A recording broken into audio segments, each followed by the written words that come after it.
I'm Jess. And I'm Wes. I'm Jess. And I'm Wes.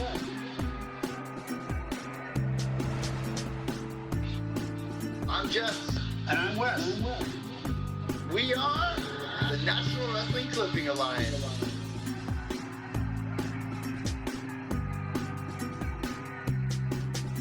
I'm Jess. And I'm Wes. And we are the National Wrestling Clipping Alliance, and you are watching the NWCA Podcast, the only wrestling podcast, I should say, that doesn't just talk wrestling history, we show history, and I'm super kicking my way into another episode, Wes. How are you, buddy? Haven't talked to you in a while. I'm excellent, Jesse. How are you? Things are going fine here. This is going to be a monumental podcast today, only because I got nothing, baby. I got nothing. Well, Yeah. I'll say that. I don't have much. But you know what? It's going to be interesting to talk about what we've briefly spoken about. This is that when we fell off and when we came back on. So that's an important thing. I'm really excited to be talking about something other than just facts and figures, names and numbers. Yeah, it's going to be a whole new take. Thank you for everyone watching last week's episode. We took a week off and then came back with Brian Solomon to talk about his book, The Blood and Fire, the unbelievable real-life story of wrestling's original Sheik. And Wes, you were probably you were in your heyday, man. Talking the Wildman, we talked Toronto, we talked Detroit. It's our best episode to date. It's blowing up through the roof, bro. It's so exciting to be able to speak about something that we're passionate about wrestling. But when you get to talk about the world's most famous villain, the vilest of vile, the baddest of bad, just the worst bloodletting son of a gun that ever graced the ring. How exciting is that? I don't think, Jesse, I really don't think there's any wrestling fans between the age of probably 30, 35 and 1,000 that don't know. If I held the picture up and said, oh, who's this? Everybody knows who he is. So he's ultimately crazy world famous. And the book is going to be so exciting, coming out on April 12th. I can't wait to get my copy, and I know we're going to talk with Brian down the road on a different subject, so we're more than happy to help him with this book. Absolutely. It was such an experience for me just to sit in on true historian talk, you know what I mean? And just sit there and absorb the knowledge from you and from Brian, and just so our editor Johnny knows, it's Solomon, not man. Thanks. Just letting you know, it's no A in there, bud. He told me he told me to bring it up, so I'm going to bring it up. Just a couple before we get into it today, though, because we are talking WrestleMania 18. Yeah. We're going 20 years ago, March 17th. I'm pretty sure it was. We've got written down here, March. Yes. Yeah. Oh, WrestleMania 18. Yeah, in Toronto. Yes. In the Sky Dome, which is now the Rogers Center, to anybody watching and don't know what the heck the Sky Dome is. But it's amazing to go back and look hey, 20 years ago as a fan, where was I?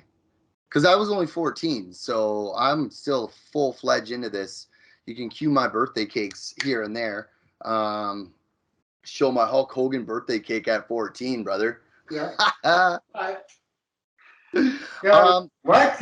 Can't wait to see that. That should be I know. a Hulk Hogan birthday cake. That's right. I'm sending you one. Me and Lynn are gonna get you one with a new pillow for the couch, because that's your new spot. That's my new huggy. That's your new huggy.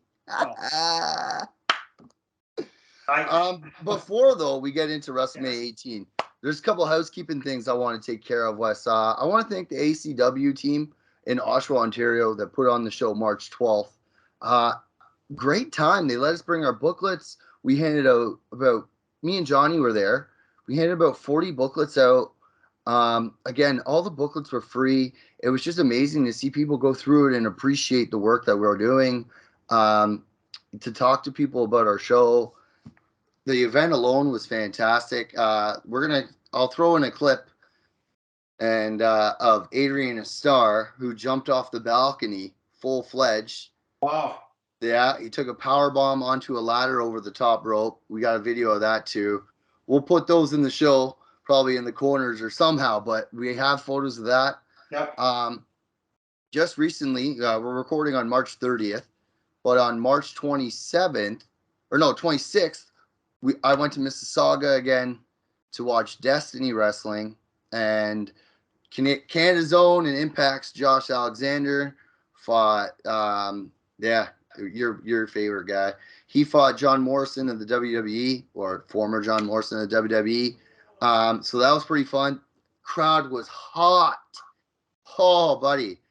It's so worth the drive for me. It probably takes me an hour and 20 minutes every time, but I don't care. It is worth the drive. It is worth the price. I have a great time. We have pictures we're going to throw up in our episode that people can see. But the next day, though, I went to WWE house show, Wes. Okay. Where? At Rico Coliseum, or the Coca-Cola. It's called the Coca-Cola Coliseum now. At the CNE, yeah. Yeah. Near BMO's field there. Far cry from the Night of Champions. Yeah, buddy. I'm telling you, I didn't have that great of a time. Now, but not taking it away. It was a good show, and like I told my sister, there's a difference, right? You could see the production value is different, sure. Right? The names are different because everyone's on TV weekly, but at the same time, I don't know. It's just I'm sitting there and I'm just like, man, I had so much more fun at the Destiny show. Just because it was a house show. I think I would have had a lot of fun if it was like a Raw or SmackDown or a TV taping. But it was just a normal house show, typical guys, It just wasn't the same for me, man. It's just, I don't know. I had good seats. There were free tickets. Me and my sister had a good time. There were some good matches, but we could have caught the 9:30 train home and I wouldn't have been upset. Do you think it was because you weren't like up close and personal? I don't know if it's that or if it's just the fact that the first, they said Trish Stratus was going to host. We saw it for the first, half an hour segment where Miz danced like an idiot, and then he took all three finishers, and then that was it. And then she came out at the end of the night in deck. So it's more show business, whereas the independent show, here's a wrestling match. Okay, that's done. Here's another wrestling match. Oh, here's a Yeah. I don't know. I find it to be different at my age, but I would go again just to bring my daughter. Okay. But yeah, I have pictures and all that. Was it rated for your daughter? Would she have? Yeah, WWE is rated for the kids. You know what I mean? Okay. I couldn't take her to Destiny though. No. So no. Did they have lots of merch at WWE or Destiny? WWE. Yes, $40 a T-shirt. I did get one. I got the Bloodline shirt because Paul Heyman's little faction there with Fatu. I think he's like Sika or Rikishi's son or something like that. I don't know. The Samoan Dynasty. But yeah, big fan of those guys. Had a great time. Talked to Josh Alexander at Destiny Wrestling. Great. He's so cool, man. Told him I appreciate his work. Thank you for making me want to watch wrestling at my age. You know what I mean? It's because, as you know, it's hard. Yeah, and he is by no stretch of the imagination a very talented guy. Oh, hell yeah! And he can play both sides too, because he does have a bit of an arrogant, smug-looking face. Wow, that's rude. I've seen him work both sides of the ring, I think, and I could care less. When the crowd starts yelling, walking weapon, you know it's time. Mm-hmm. Yeah. Before we continue in the show, I did make an online friend, Michael Weldon, who was at the Crockett Cup. And he sent me photos and everything and just, hey, look where I am. So I'm going to put them, we'll show some pictures and stuff like that too, maybe in the groups and stuff like that. But it was nice of him to travel to Nashville and send me stuff for the Crockett Cup going on. And awesome. So we got stuff coming in from from contributors around the world. It's happening, baby. Awesome. I know, it's very exciting. I was looking at some statistics. Jeez, you can't speak. Yeah. You can't speak and Johnny can't spell. There we go. And some of our stats on our podcasts are quite amazing, actually. States, Canada, not just Canadian focused, which is really, really nice, and a couple of people all over the world. So we're getting out there. We're doing the best that we can to spread the word, and we would love everybody to please comment, like, and most of all, subscribe. It's going to really help us push the episodes to better and greater heights.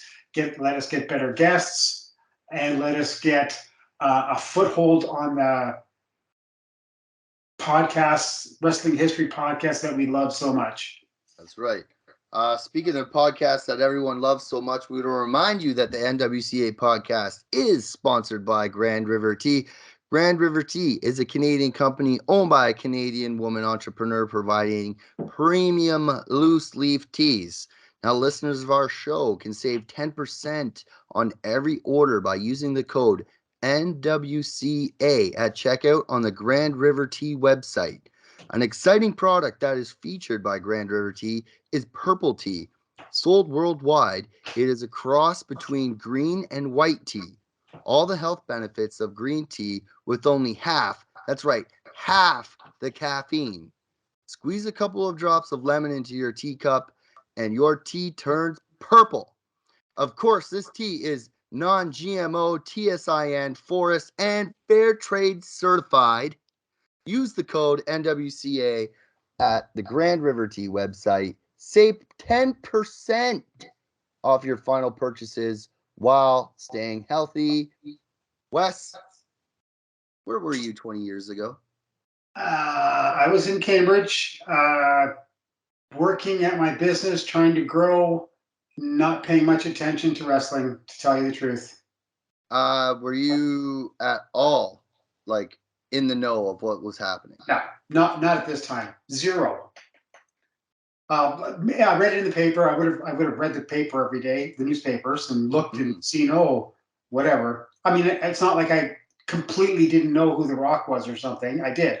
I knew all these people, who they were, but it was so far off I don't know why. I really don't. I must have changed.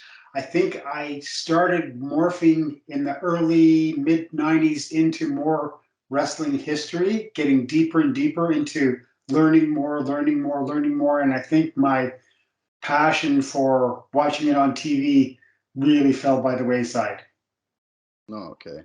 I still remember, since we're talking about Wrestlemania 18, I still remember where I watched it. Really? Yeah, I watched it. Me and a bunch of friends met up at a guy named Chris Daniels' house, and his dad ordered the pay-per-view, and we all chipped in like $5 or whatever to order the pay-per-view. And I got to watch it at the house, and I got to watch it. My friend Anthony was actually there, so that's kind of cool. He's been to a couple WrestleManias now, but he was at the actual show. Okay. Oh yeah. Again, wrestling was huge. Hulk Hogan versus The Rock. But you know us, Wes, we like to do things differently on our show. But at this point in time, 2002, it's kind of hard to say who the champions were in the territories. Yeah, forget it. Yeah, like you can't. You'd be listing 1,000 little promotions for the rest of the night. Yeah, exactly. However, I think a good way to do a history episode on something that was only 20 years ago with no territories, only one promotion, because this is the last WrestleMania that was WWF. After this, they got rid of the F with the get the F out, right? Yeah.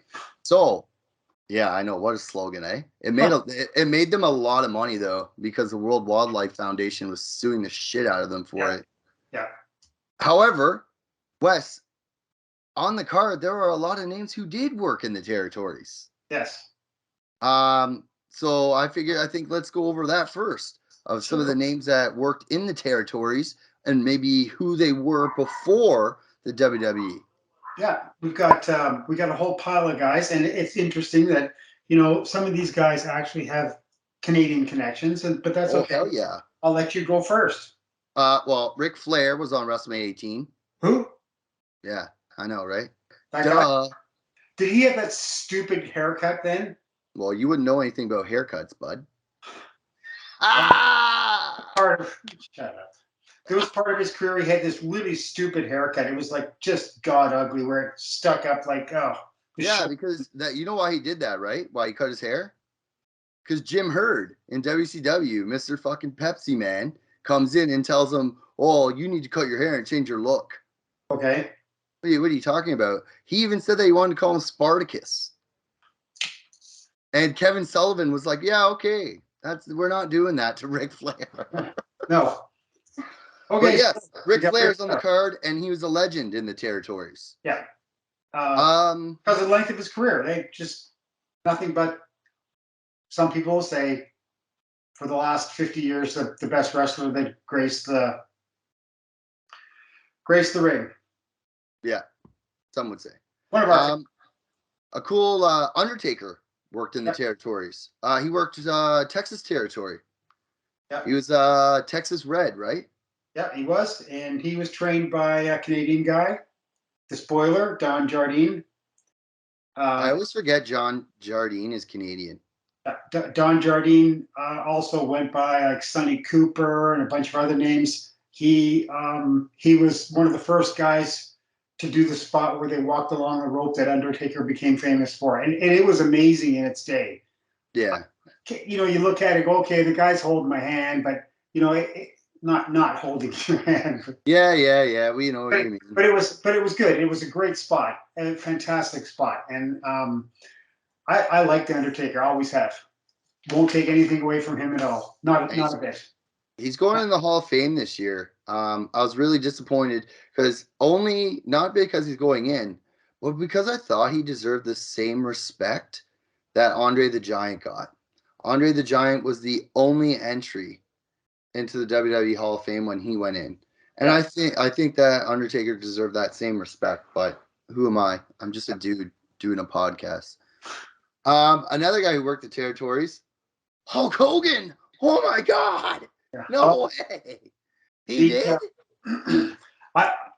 Again, not my favorite time period, not my favorite guy at all, but I went to some of the shows when he headlined, and his popularity was just massive.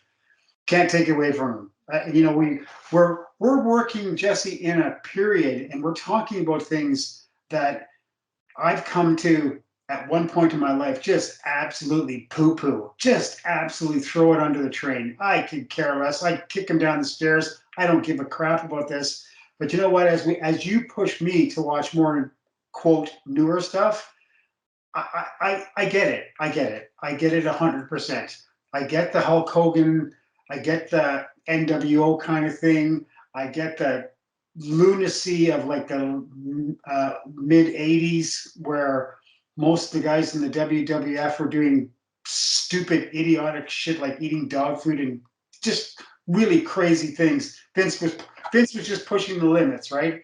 And I'm grabbing it now. I'm re-grabbing it, and it makes me feel really good with your help. I really appreciate that. Yeah. We'll see. No, I'm just joking. This one, Wes, kind of surprised me. Rikishi. Now, he worked in Quebec, and he was known as Fatu. Yeah. From the, oh my God, the Head Shrinkers, right? Yep. Actually, he may have even been called, that was the same guy, the Polynesian Prince or something in Quebec for a while, something like that. Held the titles there on an interim basis as International was going down the tubes. Yeah. I mean, what can you do? It happened to everybody. Yeah, it happened to everybody. Mr. Perfect, as Cool Kurt Henning, worked in the AWA in the early 80s. Yeah. I never saw him live, which was a bit of a drag. He never impressed me on TV or anything until he started doing the Mr. Perfect thing. Really, eh? I never liked him. He was just boring, just completely boring. when they came up with that, whoever came up with that gimmick, whether it was Patterson or whoever, Mm-hmm. the perfect gimmick, because obviously the guy could do anything he wanted to, right? Yeah. I know we were seeing things that were taped. I mean, but someone just going like this and throwing a ball and it goes in the hoop, like. And, Perfect. Yeah, and I saw him hit. I don't know anything about golf, but like, man, he could smack a ball. He was probably legit really good at all the things he did. Oh yeah. I love Perfect, man. And he turned so arrogant too. It was so awesome. He throws the towel over, spit the gum, hit it. You know what I mean? Oh yeah. Another guy on the card, Mr. Scott Hall, who just recently passed away. Scott Hall, also known to fans as Razor Ramon, he started out in the Florida territory. Yeah, and he was a longtime tag team partner with Kurt Henning in the AWA. They held the titles. Really, eh? Yep. Did you like them as a team, or no, eh? No, the AWA wouldn't let these guys do what they wanted. They wouldn't let them. Vern was so old-fashioned, he couldn't see the forest for the trees. And can you imagine having those two guys as your tag team champions? Let them run. Let them do something, for God's sakes, Yeah, right. No, I hear you. We better hold our cards back closer to our chest because, it's an O, and then there's another O, and then there's another O. Johnny G getting ripped apart like a Christmas present on Christmas morning today, bud. Pitbull. Farouk. Yeah. Mr. Ron Simmons, the first ever African-American NWA heavyweight champion. Ron Simmons, a Hall of Famer. This card is stacked with Hall of Famers, though. I love Ron Simmons. When he was in Doom, they were awesome. They were power-driven two guys that were just all nice and mask, schmask, whatever, everybody knew who they were, but they were good. I love Ron Simmons. Great as I think when he had his mustache off, he was a baby face, and when he had a mustache on, he was a heel. Great guy. I'd love to talk to him because he was a very powerful force in wrestling.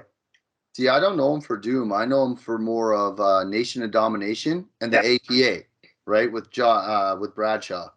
He had women, Nancy Benoit as their manager as Doom. Oh, that would have been cool to see. Oh yeah, anything with her is cool to see. Be careful, you'll be on the couch again. Something cool too, Wes. Since we just did that, I wanted to do wrestling parents because 2002, we're looking at second and third generation superstars now. Yeah. Right. Yep. So, for instance, The Rock, his father was Canadian, Rocky Johnson. He's also known as Ebony Diamond. Yep, Sweet Ebony Diamond. Yep. Sweet Ebony Diamond, right? And his The Rock's uncle, of course, Ricky Johnson, lives in Toronto. Great group member of all our groups and great all-around kind of guy. Yep. Mr. Perfect, his famous father was Larry Henning, Larry the Axe Henning, right? Yep. And Mr. Perfect had a son, Curtis Axel. So there's 3 generations there, but he's no longer in WWE or wrestling right now. Gold Dust. Come on, bro. You don't like this? What a stupid gimmick. Come on. The guy was such a good wrestler. Why would you dress him up as a jerk and a freak? It was the stupidest pile of garbage I've ever seen in my life. It was terrible. I love Gold Dust. The Shattered Dreams. The gimmick was just crap. Stupid. Guys, this is why we always have to do further stuff because Wes doesn't like modern stuff. Really? He was a great wrestler. He was fantastic. Did you ever see him as Dustin Rhodes? Like in WCW? Did you ever watch Gold Dust as Dustin Rhodes in like WCW or back when he tagged with? I saw him on TV many times. Yeah, he was great. He's fantastic. Tons and tons of talent. And he was big. He was nice and tall. He had a half decent build and a bit soft like his dad, but he's a lot taller than his dad. Yeah. It's fantastic. He's a trainer now for AEW. He's training all the young guys. Okay. So, I mean, hey. Whatever. First of all, it's... Okay, whatever. Oh.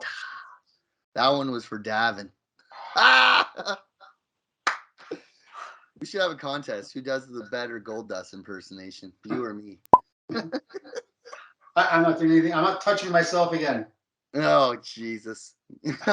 Keep talking. Bring up Terry Reynolds or Nancy Benoit, you will be. Nancy Benoit, okay. That's different. She was incredibly hot. Oh, my God. This guy's going to kill me. Oh, God. A lot of the guys on stage. Here, we're right here. We're right here, Jesse. Yeah. I don't have my script, everybody, so I'm reading off my word in print. That's why you see me like a DJ today. Wrestling trainers, Wes, I want to talk about, because a lot of these guys were trained, and we talk about the territories mostly 95% of the time on our show. So it's kind of cool to look back and say, hey, Triple H and Albert were trained by Killer Kowalski. Yeah. They're Canadian. Yep, Canadian guy from Windsor, Ontario. Yeah. You got Jeff Hardy, Matt Hardy, Test, Kurt Angle, Lita, all trained by Dory Funk Jr. and Tom Pritchard. Who wouldn't want to be taught by those two guys? Well, I'm not too familiar with Tom Pritchard. I know Dory Funk Jr., obviously. Yeah. Tom Pritchard was pretty good. He's a little bit on the short side, but he had incredible talent, yeah.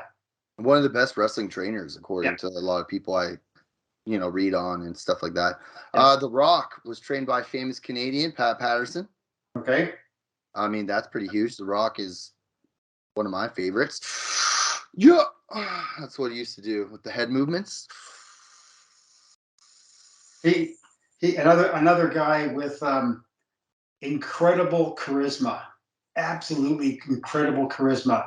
I wish it would be really nice to meet him once, just for the sake of saying, you know what? You are it. You were it. You were it probably when you were 18. You were it when you were 28. And whatever age he is now, 38 or 48, you're still it. Because he's just morphed himself into a mega superstar. And that you can't take that away from someone. I hope, because he keeps saying, oh, you never say never in WWE, right? You can come back. And he does want to have a retirement match, like I'm sure a lot of guys do. Yep. I hope he does come back to face his nephew, Roman Reigns, because right now they push Roman Reigns with the belt. He's like the 5th longest guy now to hold it. It's like Bruno Sammartino, Hogan, like all the reigns. Yeah. He's held it longer than Pedro Morales. Okay. You know what I mean? Like he's up, I think, but he's up there. Wow. Right? So they pushed him, but his whole thing is head of the table, right? He even got blessed by Aka and Sika. And with the whole thing, they did a ceremony, everything. It was cool. But it'd be cool to have The Rock come back and be like, no, you're here because I paved the way. So, and have them go at it for head of the table. That would be kind of cool. Fantasy booking with Jesse. Hello. Rikishi, speaking of Afa and Sika, Rikishi was trained by Afa and Sika. Yep. No surprise there. Hiro Matsuda. He trained Hulk Hogan, Farouk, Scott Hall. What can you say about Matsuda? Yeah. Immense talent. And the guy was such a, quote, Japanese heel back in the day. Mm-hmm. In different areas. He had a few names, but he mostly fought in Florida. And then he partnered up with Eddie Graham. He was part of the training group there when all the new guys were coming in the 70s. Yeah. I never saw him live, but I mean, our friends from Florida post an ad a week with him on the card. So yeah, he's immensely popular, just popular. Chris Jericho and Lance Storm, 2 Canadian boys trained by Stu Hart, and out of the Hart Dungeon, out of Alberta, Calgary, Alberta. RVD was trained by the Sheik. Great guy. He's fantastic. RVD? Yeah, I really enjoyed all of his stuff, especially with he was in ECW, right? Yeah. Yes, sir. Yeah.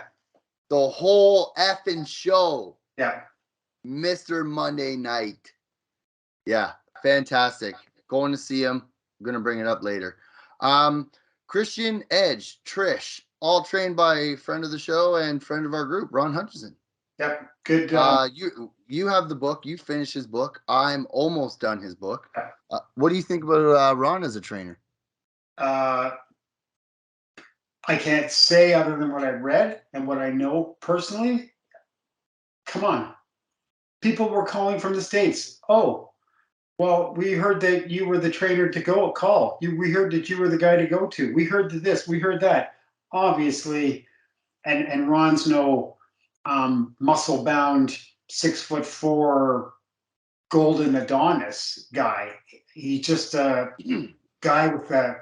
I think Ron probably has a work ethic of a horse. He probably still does. He probably still works out himself, right? But yeah, the book portrayed when I finally got to read it, which was a Christmas present. Thank you very much. He must have had something special to put out these kind of stars, and great Canadian guys by a great Canadian star. Come on, as whatever that goof would say. It's on Hockey Night in Canada. Is he still on? What, Don Cherry? Well, you don't like Don Cherry? You don't like Shawn Michaels. You don't like Hulk Hogan. You don't like Don Cherry. Let me guess, you don't like Trudeau either. I'm not talking about politics or religion. The Pope wears a nice hat, though. I like it. Yeah. So does the Great Mephisto. Yeah. It's an ass. Okay, let's get into this thing here. Again, that was fun, though, to talk about some family tree. It's a little different for our show. We usually don't do that. So because the family tree doesn't usually come up, you know. But well, yeah, and it's something we can add down the road when it's a pertinent part of our podcast. Yeah. And it's kind of hard to talk about family trees. Sorry to cut you off, but like in the 60s and 70s, some of these guys were just starting out, and then they had kids, like Johnny Valentine and then his son. You know what I mean? So it's hard to talk about that. But when we talk about relevant stuff like that, it gives you and I an opportunity to go back and look at history a different way. Yep. Speaking of history, huge card here. You said you had no idea what was going on in wrestling, which is fair, but I'm sure you saw stuff. So check this out. This was sent to me by gentleman Brad McDonald. Okay. He sent me a bunch of clippings. So this is just like a pizza thing. And when tickets go on sale, so look at this. Tickets on sale November 3rd. Wow, that's for a March show. Holy smokes. Usually they go on a show a year in advance. Yeah. You know what I mean? But look at it, it's like I love the X8 with the X8 with the Sky Dome in the back. Yeah. With the CN Tower. You know what I mean? Pretty cool logo. I'm not gonna lie. That's a choice piece. Yeah. Pretty cool. What else is kind of cool is too, like you see it everywhere. Like he sent me all these newspapers. Like, look at this. Sunday, March 17th, 2002, last chance to win tickets 3 days before WrestleMania. The Rock in another contest. Yeah. So I have to ask, you remember when WrestleMania 6 came in 1990? Hogan Warrior? Yeah. Right? You were still around. Don't fucking shake your head. But, you know, was it like it? We've talked about it before, WrestleMania 1 in Ontario, what a WrestleMania can do for the economy alone and businesses. And it just shows, like, I just showed two things and they're already advertising it. Pizza and stuff like that. Here's something cool for you, Wes. This is a pizza. Speaking of pizza, this is why I'm going to show you this. It's a poster out of the Toronto Sun. Okay. Nice. Oh, that's a sweet one. Yeah. I like that. There's that haircut you love so much. Well, I'm thinking about when he was still in WCW, stupid haircut. But that's okay. Well, I didn't mean to pull that one up, but this one's kind of cool. So this one's about the Fan Expo. Okay. Now, WWE does a Fan Expo. Okay. Right? You go meet your fans. You know, it says Toronto is at fever pitch at WrestleMania, takes over the city. Now, I went to a SummerSlam. WrestleManias are bigger, but they had the same kind of thing. In preparation for Sunday's main event, WrestleMania 18 at the Sky Dome, the fan access extravaganza opens today in the National Trade Center at Exhibition Place. World Wrestling Federation superstars like Chris Jericho, The Rock, Hollywood Hogan are likely to be roaming the city looking for a turnbuckle or two all weekend. Fan access running today through Saturday provides an opportunity to get autographs from your favorites as well as pictures taken with them and your heroes and villains from past WrestleManias. So it says here too, almost 70,000 packed the Sky Dome 12 years ago when Ultimate Warrior pinned Hogan. So 70,000 packed for WrestleMania 6. That is bigger than the big event. Yep. Correct? Not much, but yeah, more. You got to think. I'm sorry, I'm going to look up the attendance real quick because I don't have it written down. But you have to think, do you think at this point in time with an expansion and everything, they would have been more? No, 68. So they just shy of it. So I'm sure they rounded up to 70 because you know wrestling in their lies. Phantom title changes and ticket receipts. You never know, right? But it even says here they didn't go cheap. Here's another one, bigger and bolder. WrestleMania aims to set Canadian attendance record. Okay. Right? So here's another one. It says too, it's bigger than last year. Actually, it's bigger than ever before. Now, if you remember last week, Brian Solomon said that WrestleMania 17 is considered the best WrestleMania ever. Yep. To this day, I consider WrestleMania 17 probably 17 and 3 are my top two for sure. Okay. The main event for WrestleMania 18 doesn't get underway until Sunday afternoon. Duh. And then it says, we're still hoping to break the record, WWF President Carl DeMarco said yesterday. The record speaks of is 67,000. And that was for the WrestleMania 1. So there you go. It said 70, now it's 67. There's the phantom numbers again. But you have to wonder, like, Wesley, I'm telling you, like, this was the biggest thing. I remember being 14, and when we found out The Rock versus Hollywood Hogan, right? You remember. We're going to talk about it again, I'm sure, but Hogan turning heel, it was like Andre turning heel. It never happened. Yeah, it was a big deal. No doubt about it.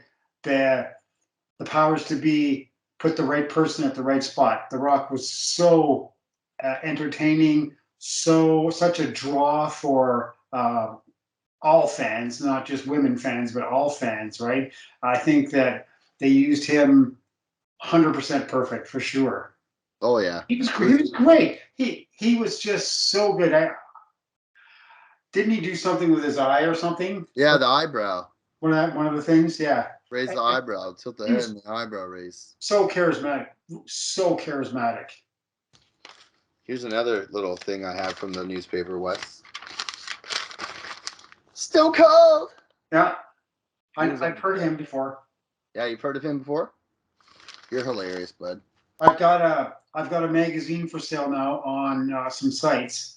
Yeah. It's an NWA magazine from the 80s, and there's a poster in it of a tag team called the Hollywood Blondes. Now, it's not the original Hollywood Blondes, obviously. It's not even the second Hollywood. I don't even think it's the first, probably the fourth or fifth team called the Hollywood Blondes. Steve Austin was one of them with blonde hair coming down, practically bald. Look, yeah, man. So stupid. Him and Brian Pillman. Yeah, Pillman. Yeah, but Pillman had awesome hair. Yeah, the curls, right? Yeah. So, anyways, huge thing. Let's get into the card. Go ahead. We don't have, because it's so relatively new, we don't have much, but that's all I have. And we have pictures that some fans have sent in that we're going to put in the credits and stuff like that of tickets. That's what I mean. Yes. Yeah, and programs. The first match we'll talk about is the 6-man tag match with Jacqueline as a special guest referee. Rikishi, Scotty 2 Hotty, and Albert defeated Mr. Perfect, Lance Storm, and Test. Do you know who any of these guys are? Scotty 2 Hotty, I think, wasn't that the Worm guy? He did the Worm. Oh, okay. I'm thinking of someone else. Wasn't it Scott something? Steiner? No. Okay, never mind. I don't know who Albert is. I know who Lance Storm is, and Test, of course. I know who Jacqueline is. She was pretty powerful looking. Yeah, huge in WCW. For sure. And I'm trying to think of the guy's name. Wasn't Scotty 2 Hotty the guy who was in ECW? What, Spike Dudley? No. Never mind. I'm looking them up. Now you got me. We're getting the phones out, people, because Wes is going to drive us crazy with this, because I'm going to look it up, because I'm going to go stir crazy until I find out the name. You carry on alcohol, announce the next match. How's that? WWF Intercontinental Championship between Rob Van Dam, who I already said I really, really like, and William Regal, who also was spectacular. He's a great wrestler. Fantastic wrestler, yeah. Great technician. Yeah. One of the best wrestling minds in the business. Yeah. Scotty 2 Hotty, Skipper Taylor, and Scott Garland. That's the only other names he has. No, not the guy I'm thinking of. Not the guy you're thinking of. That's okay. Next match would be for the European Championship. It sucks. I love the European title. It's one of my favorite belts. Seriously, I love the design of the European Championship. If we talk about title belts, that's up there for me. Probably top 10. Well, I have no idea what it looks like. I have no idea if you hit me over the head with it, what it would be. So get a picture and put it up. We will, for sure. Diamond Dallas Page. Yeah. Diamond Dallas Page. You know who DDP is? Yep. Did you ever see the movie Ready to Rumble? No. Yeah. I'm going to get that a copy of that and send it to you. It's a WCW movie. It's fucking hilarious. DDP beat Christian. Yeah. Whatever. It was all right. I watched the event twice before this podcast, so it was all right. The Hardcore Championship. I mean, dude, when they brought the Hardcore title in and put the 24/7 rule, got pretty entertaining. Guys getting pinned in their sleep and shit. You know what I mean? Like, guys sleeping in his hotel. They break into his hotel room. Guys pinning, and the ref's like, 1, 2, 3, it's over.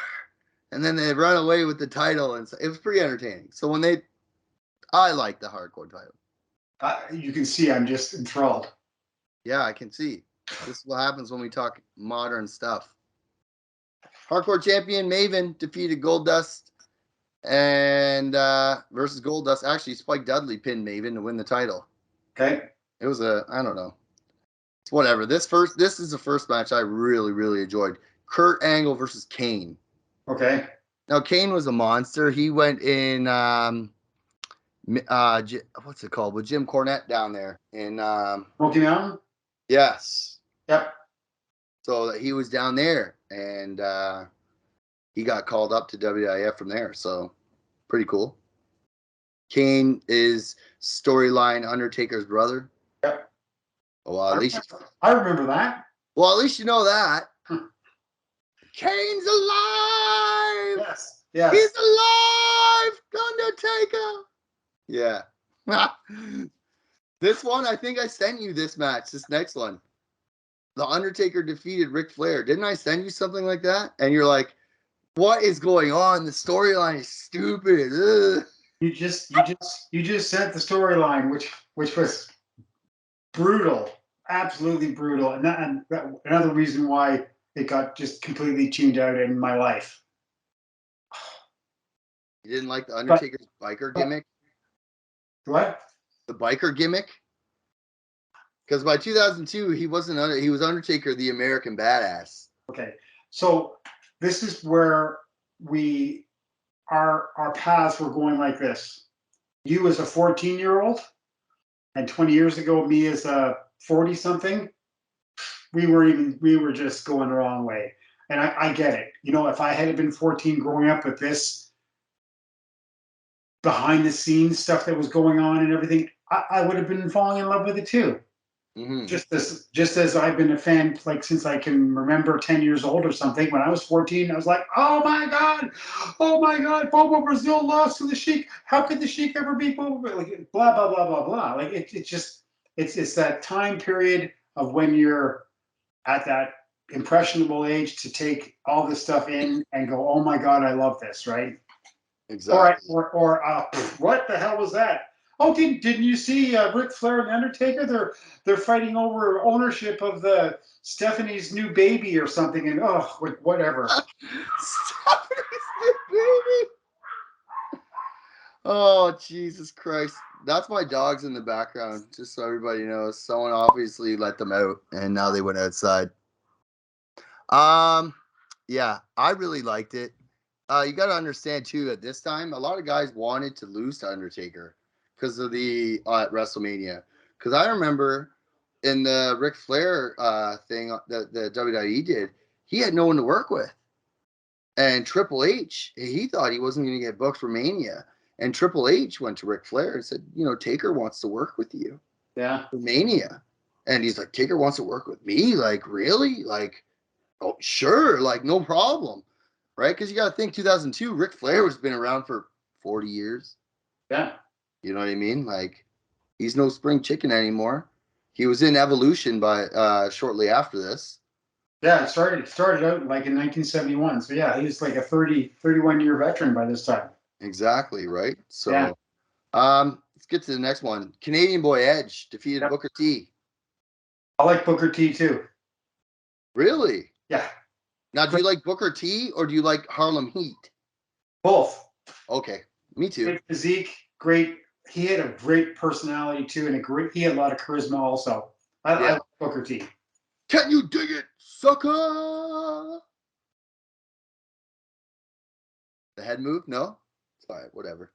Edge, I'm gonna say something else that is not gonna, people aren't gonna like.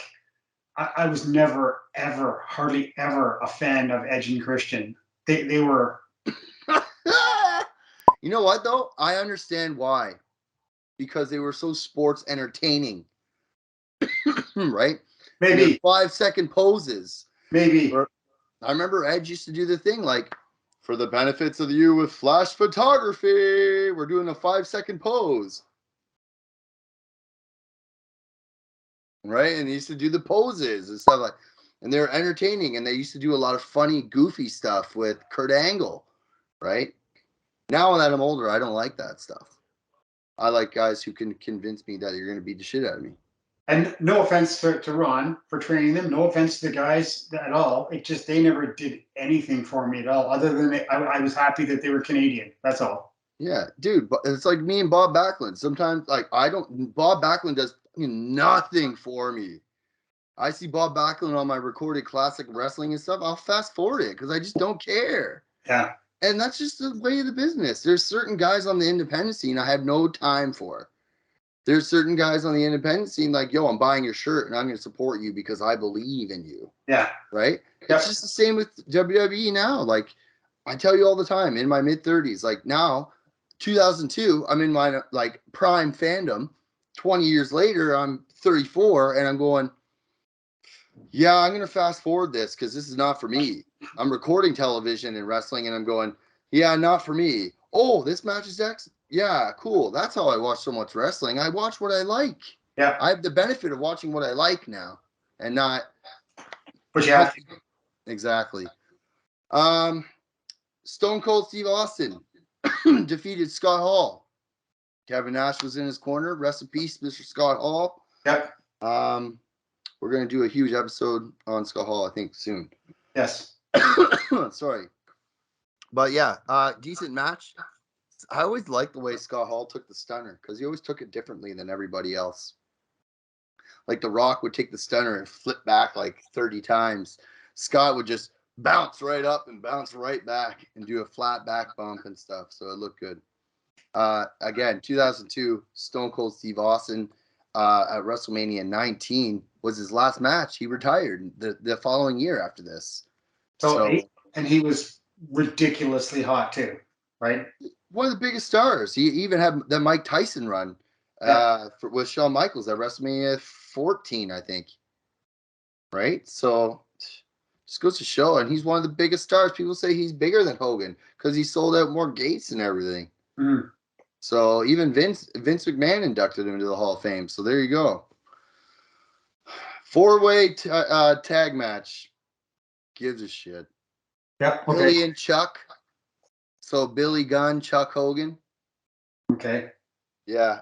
Don't really care. Defeated the APA, which I loved. The Dudley Boys, who I love. And the Hardy Boys, who I loved. You like the Dudleys in ECW? I know you watch ECW. Yep. Do you remember seeing the Dudley Boys on tape during the tape trading days? Yeah. Oh, yeah. Really? Spike and Big Bubba Dudley, and there was another Big Dick Dudley. Big Dick Dudley, yeah. Yeah. Yeah. Bubba used to stutter. He used to be like, and then hit himself in the head and then spit the words out. Yeah. Can't do that in WWE. No. We can do it on a podcast, though. Yeah, I can stutter all I freaking want. It's my show. This one's going to be fun to talk about. The Rock versus Hulk Hogan. Yep. Now, back then, Wes, there was a lot of controversy about this match. A lot of people think that this match should have went on last. Now, this is going to be interesting to get your perspective on this, because as an old school wrestling fan, the champion goes on last. WrestleMania 1 all the way to right now, let's say 2002, the champion has always defended the title in the last match and headlined the show. Yeah. People thought The Rock versus Hulk Hogan should have headlined the show because that's what the draw was. Yeah. It didn't headline the show. And a lot of wrestlers after the fact even said, how can you can't go on after that. Like, there's no way you're going to get the crowd away from that. No, it'd have to be something spectacular, yes. Well, Toronto is a Hulk Hogan town. Yeah. It has been since the 80s. Hogan is over here. You say it yourself. Yeah. When you went to see him against Terry Funk in the Gardens, he was huge. And the spectacular of that. So for Hollywood Hulk Hogan to come to Toronto to feast the biggest star in WWE, The Rock, was pretty big. And here's some fun fact for people.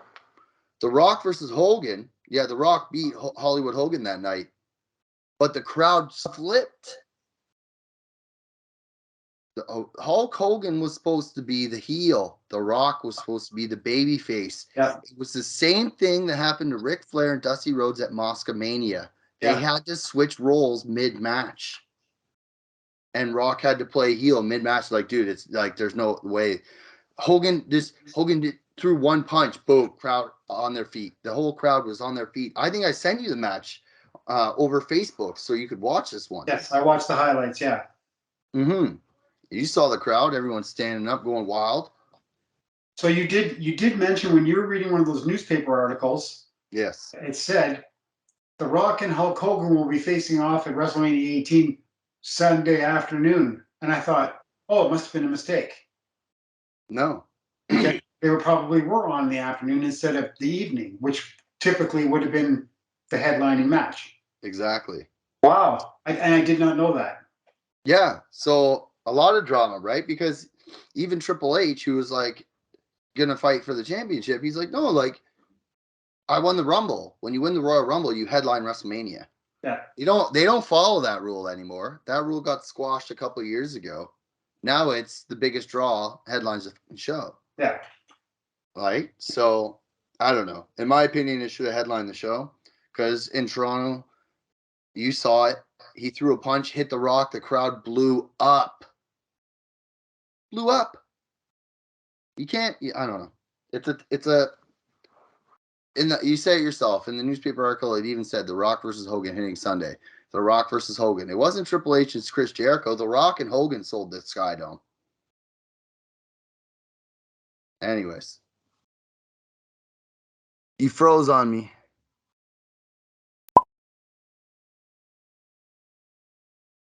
Wesley.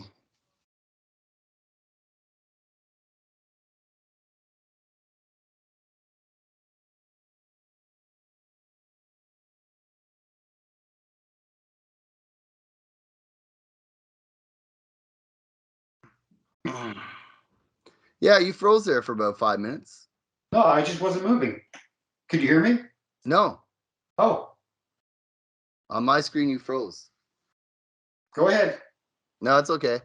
Well, we were done. I was just saying.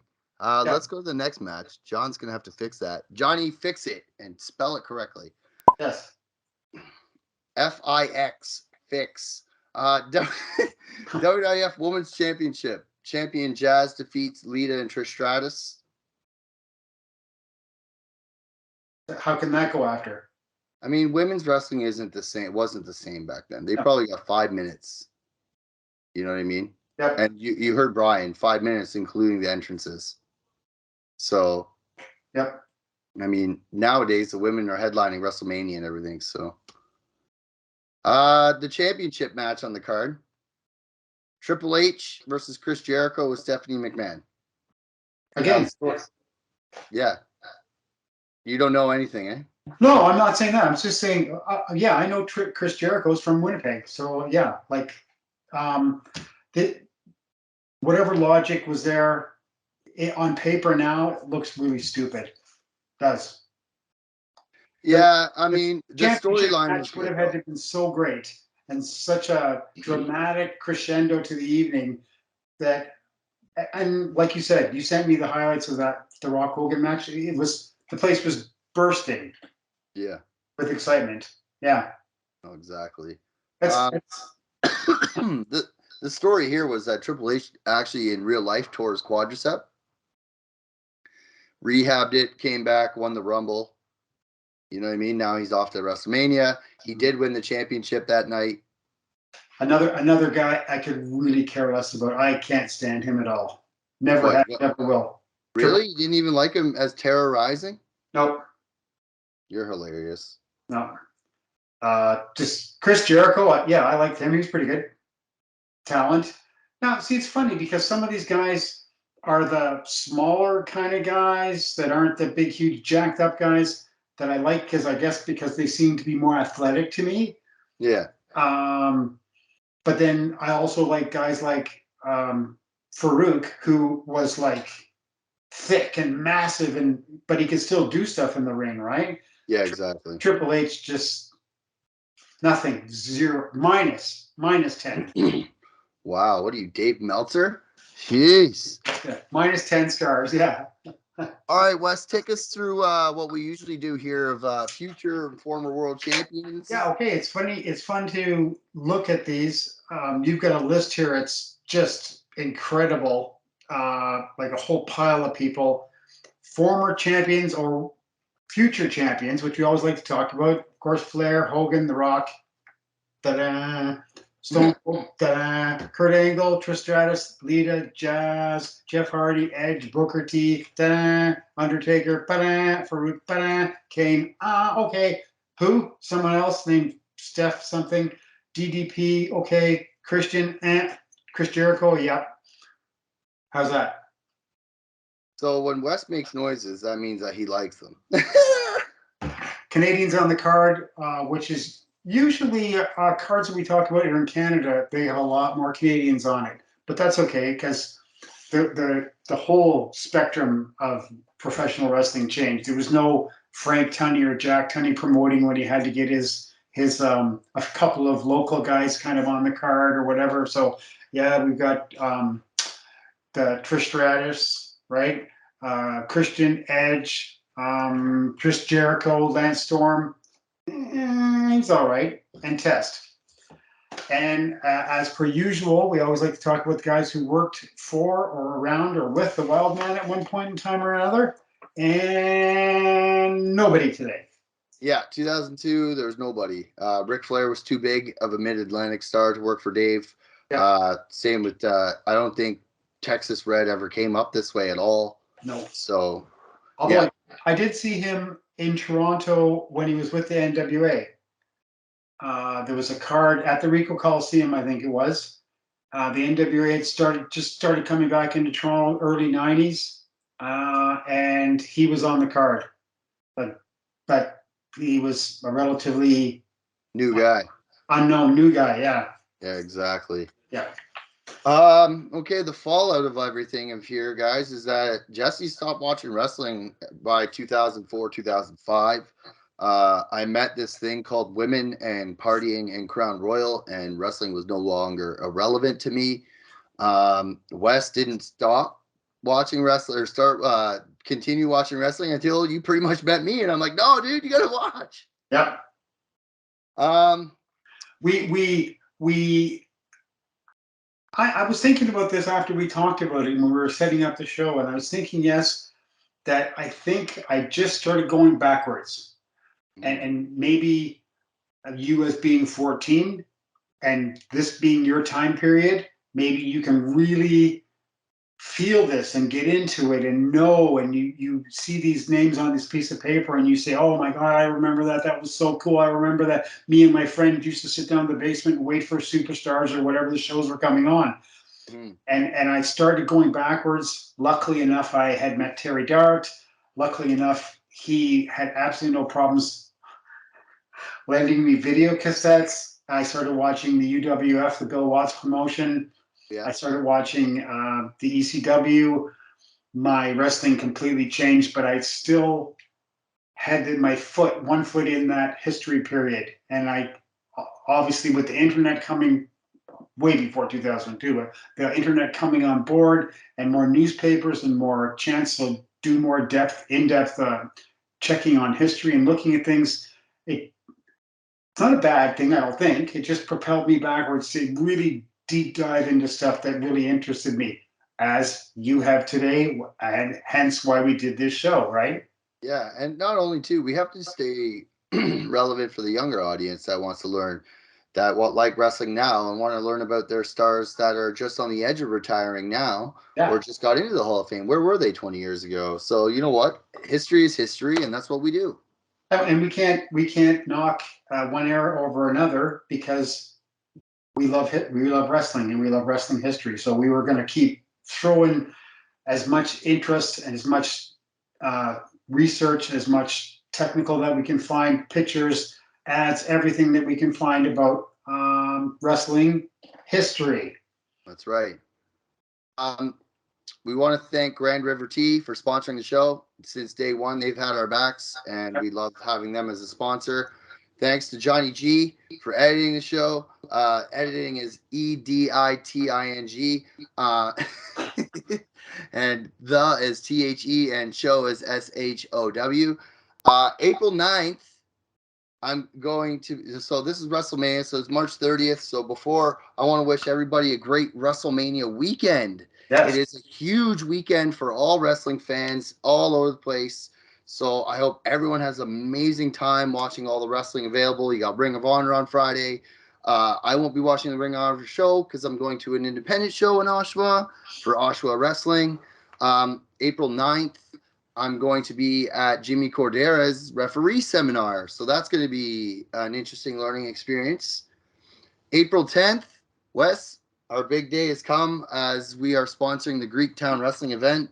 I did bring some stuff down west to show you and the fans for Greektown, stuff that I've put together personally for my own collection. Oh, so we'll take some pictures of all this stuff here. You know me and my Bristol boards. Yep. So you got these two shows here, Wes, I attended myself.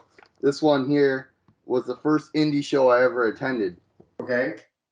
So it's funny now that we're sponsoring the show and we're going here. They bring in all ECW stars. Like here's another poster I bought. Nice. When they brought in Foley, you know. And April 10th is the big day. RVD versus Channing Decker. Yeah. You got RJ City's gonna be there. Sonny Kiss from AEW, King Serpentico from AEW, Santino Marella. I mean, the ECW legend, the Hall of Famer RVD is going to be in the building. It's going to be absolutely fantastic. What else is going to be in that building that night is that the NWCA booklet number 2 is going to be released that day. Yes. The premiere of book 2, Whipper Watson, we decided to go with. Yes. So it's going to be great to give out to people. They're free. They're free, and we'd love you to subscribe and give us your address so that we can mail it out to you. That would be awesome. It'd be helping us in the long run, bringing you good quality content and up to minute topics for us.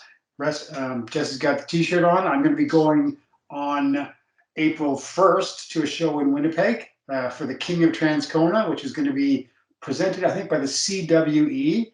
So that's going to be fun. Hoping to see some fans there. And also there's some everywhere, I'm sure. But yeah, in Manitoba and Saskatchewan, there's independent shows starting up all over the place. So really going to be exciting. But also, please, everybody, whatever your beliefs are, just let's keep everybody safe, okay?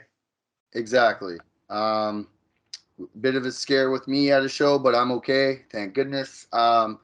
Everybody just stay safe out there on the shows. Support the indie wrestling. A lot of these guys, this is how they make their living. Speaking of livings, pre-order the Chic book. It comes out April 12th. Again, thank you to Brian Solomon. That's John. And we can't wait to have you back on the show. Next week, we have a huge topic. Yep. We're going to do a tribute to Scott Hall as he just recently passed away. We're going to do the NWO timeline. We're going to show multiple clippings and show how the NWO formed. That's going to be interesting to take the NWO and show everybody and teach everybody all about it, especially moi. Also, we have to give a shout out to our Facebook pages, Jesse, Ontario Wrestling Clippings of the Past, Tribute to the Wildman, and the National Wrestling Clippings Alliance Facebook page. Growing steadily. We will have all our people coming on there. We've got some fantastic growth. We've got some fantastic people sharing and helping, commenting, liking with on all three pages. So it's always exciting. Please remember, if you're even remotely interested in the Chic, take a look at this, at the podcast for Brian Solomon. Not to stop on this one, but just take a look, because the information out there is so fantastic. It was such a great deal talking with him, and the book is probably worth 10 times whatever you're going to pay for it, because of the history involved of, I guess we called it at the start of the show, the most vilest of villains ever. Guy who never spoke, and he was over like $1 million, gazillion bucks. Yeah, exactly. Check those episodes out. All our previous episodes are available on the channel. Remember, we're only on YouTube. We are only a video show because there's no sense of showing things to an audio show.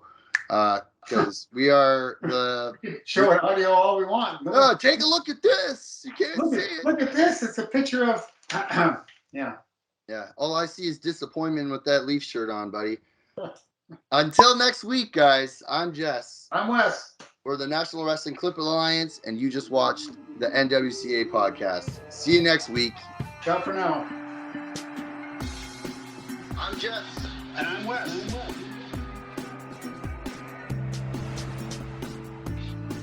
I'm Jess.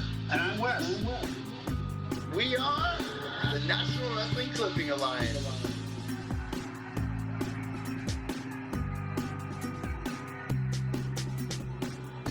It's the NWCA Podcast. The NWCA Podcast.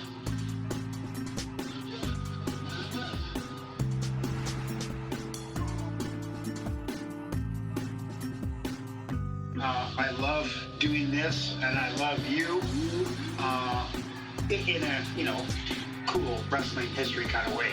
Hey, easy, man.